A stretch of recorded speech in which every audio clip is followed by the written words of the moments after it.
Hi, welcome back to Homestead to Health. My name is Caitlin, and today what I'm doing is planting my late summer garden and my fall garden.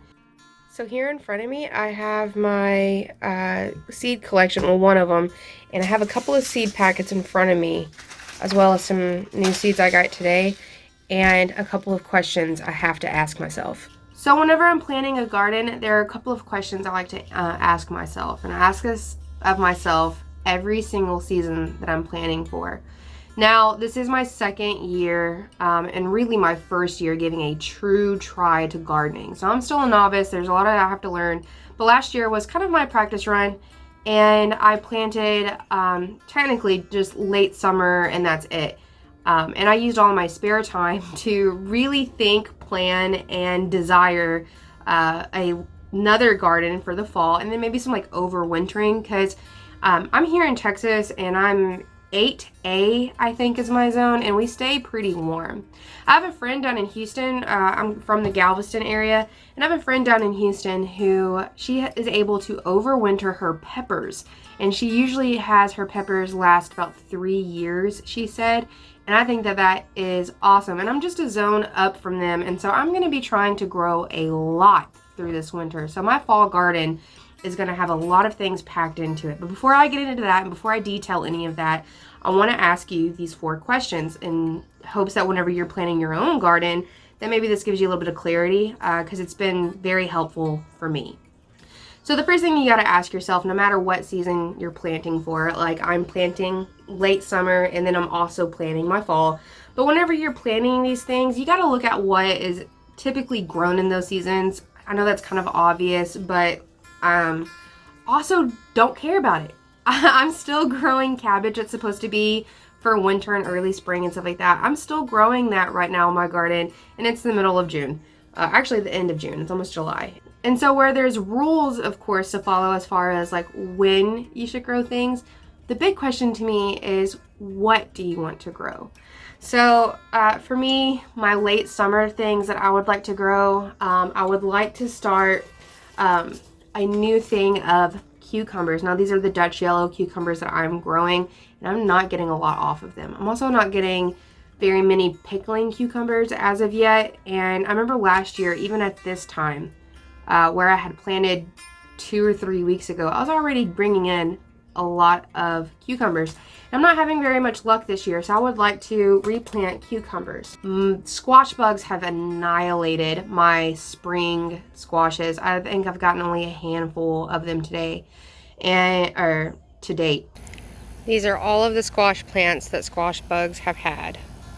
Now you've seen I cleared out this gap right here.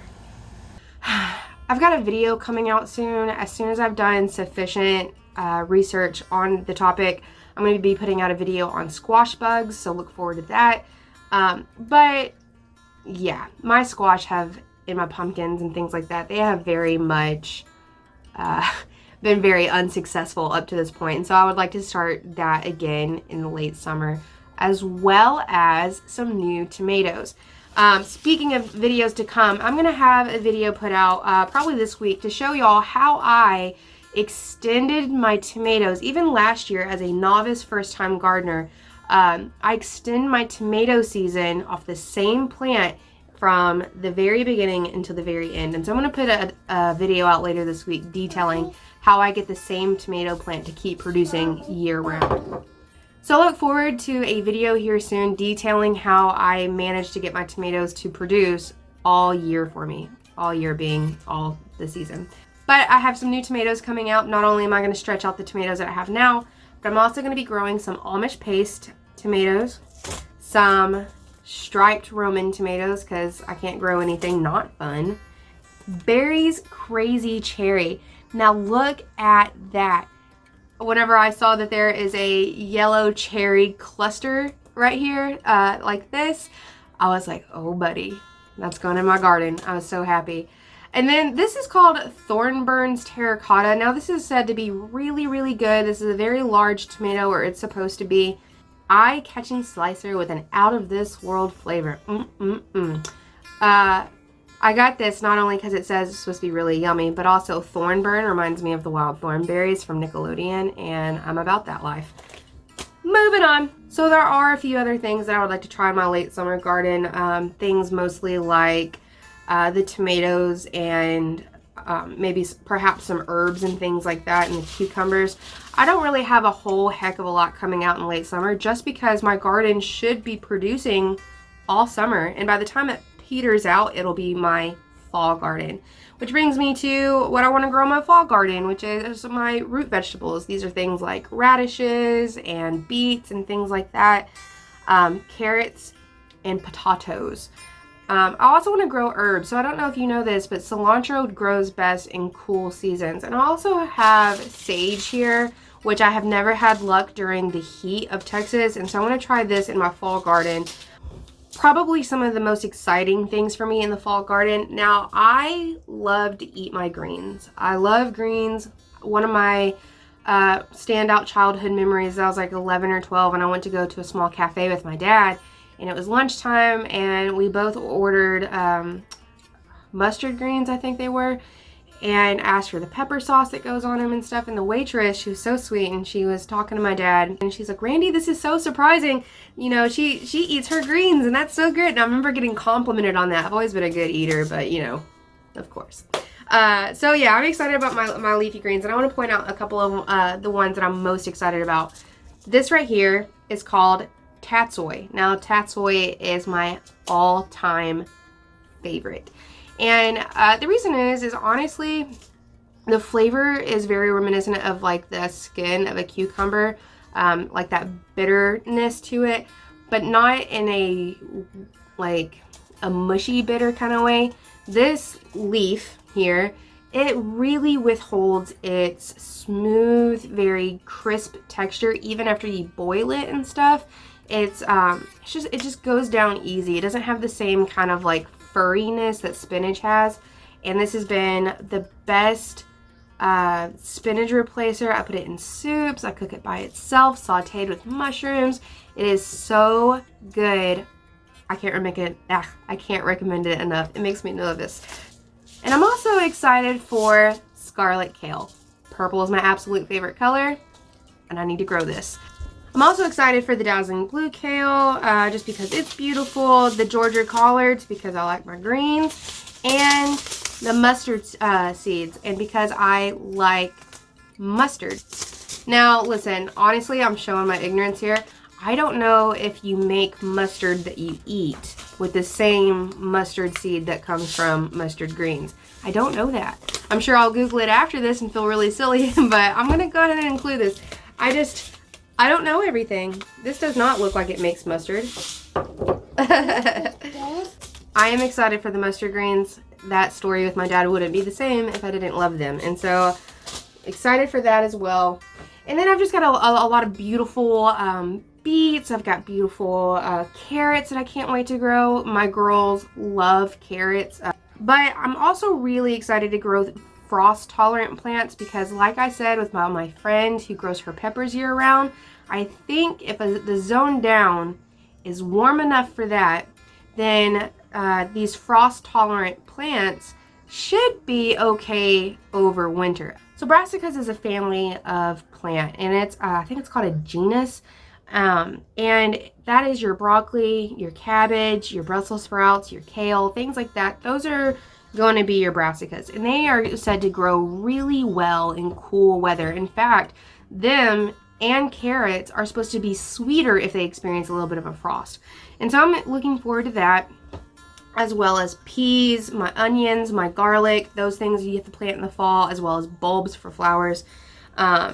So I'm excited to grow all of that in the fall. And I know that sounds like a big old stack of seeds, and it is, and I'm in love. My seeds are very much like my baseball cards. I mean, come on. Isn't that cool? Don't you just want to share that with the rest of the world? And that's just a handful of them.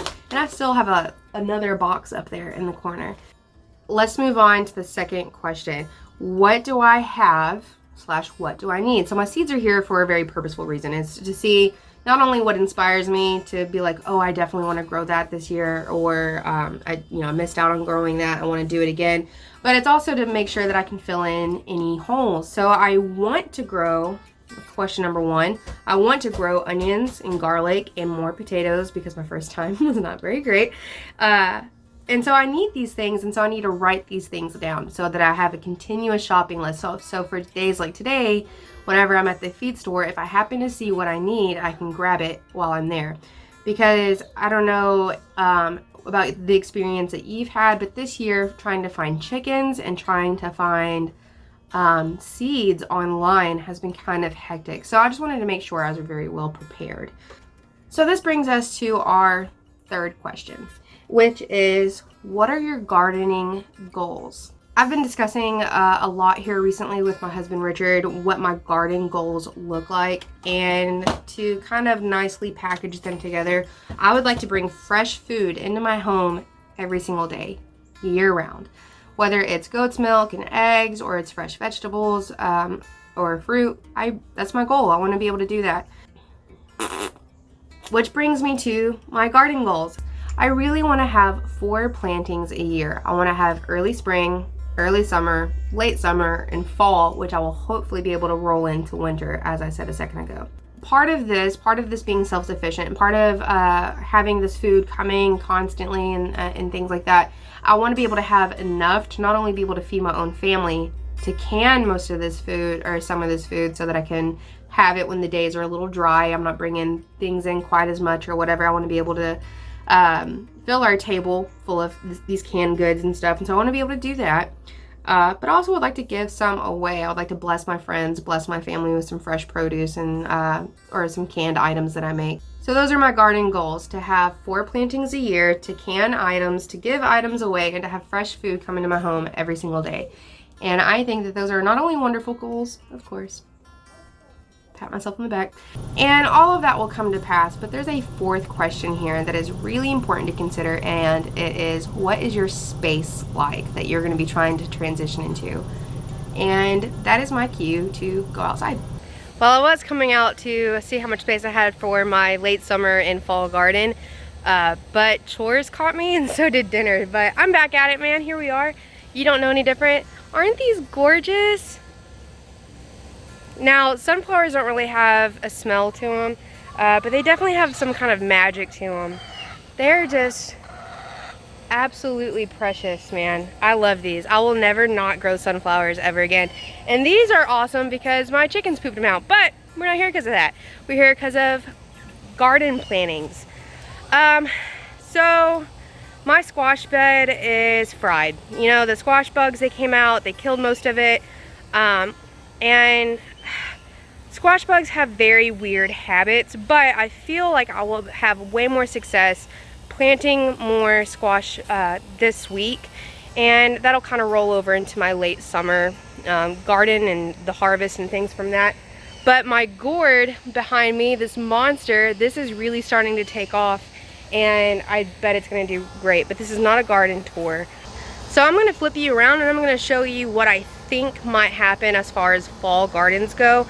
Now, there's something to consider. I do have a shade box, boom, right there on the other side of my kitchen window, and it'll have something going in it, but I've got some planning to do, some moving around, some moving parts, but here we go. The squash bed will of course have more squash and things like that planted in it, but over here in my 2 raised beds, I'm going to keep that amaranth and buckwheat there. But this bed here, it's been Mod Podge, and it's going to probably stay Mod Podge.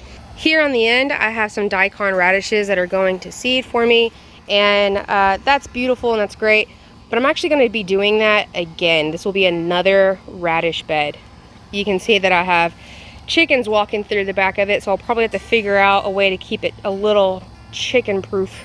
This is my cottage garden, also known as my kids garden, and not much is going to happen here except for maybe some cucumbers over there for the late summer garden, and perhaps some more flowers. I'm going to really just try to keep this space beautiful. For the fall garden though, when all of the flowers have died back, that's when I'm going to be planting things that are also beautiful but frost tolerant. Plants that are beautiful but frost tolerant. This could be that scarlet kale that I was showing you. It could be rainbow chard, sourdough, things like that. Things that are just like visually beautiful but also delicious. That's how I'm going to be using this space. I'm going to be saying goodbye to the flowers and hello to beautiful foliage so that I can eat. But of course it goes without saying that my big garden is probably going to be where most of my planting happens, and so I'm going to kind of walk you through what I'm thinking over there. Look at that.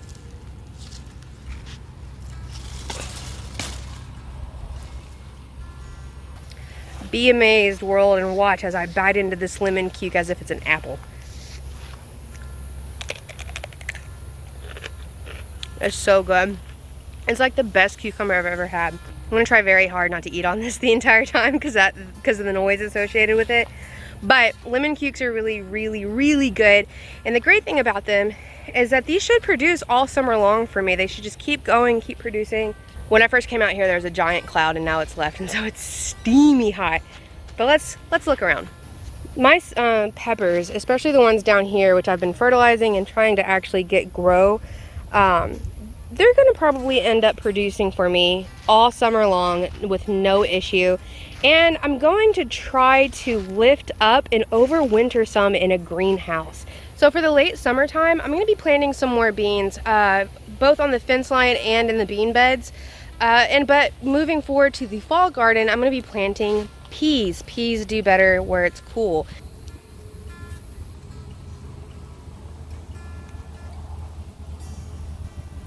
Y'all, if there's one thing I've learned, it is that bees love bolted basil. That could be a tongue twister.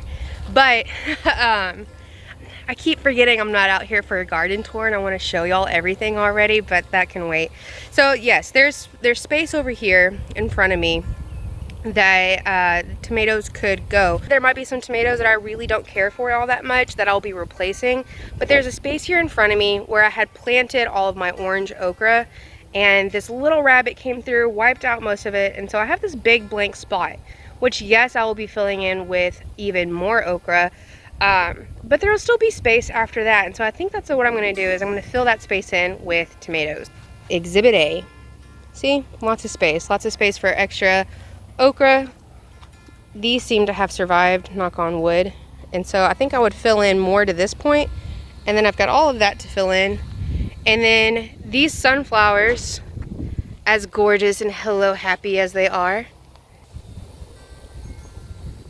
they're going to be also out of the way, and so I'm going to be able to work all the way down here, all the way into the corn. So I mean, I've got plenty of usable space down here, not only to get rid of all of this stuff for tomatoes, which I could do, but I also have to figure out which of these beds with all of these tomatoes and stuff, when and where will I be able to fill in all of my cabbage, all of my kale, and things like that. Which I have an idea. So if all of my tomatoes, say these are my fall tomatoes or my late summer tomatoes, if they're all like this, I could go ahead and plant like right here in front of them. And by the time that these are dead and died back, this stuff in the middle should be bigger and being able to like shoulder out some space. Y'all, I still have so much planning to do. Every time I turn around, there's something big and new and exciting, and I love this garden so much. I do. It's alive. It's a friend of mine. It is so alive. It is breathing into me. But I just can't ever imagine going back to a lifestyle that didn't somehow include a garden in it. But I guess that's why I'm out here planting my garden before this one's even done. Y'all, I hope this video inspired you to think about your next gardens to come, that it's got you thinking about growing year-round, or maybe it just got you thinking about some questions that maybe you needed to ask yourself. Thank y'all so much for hanging out with me today. I'll see y'all later.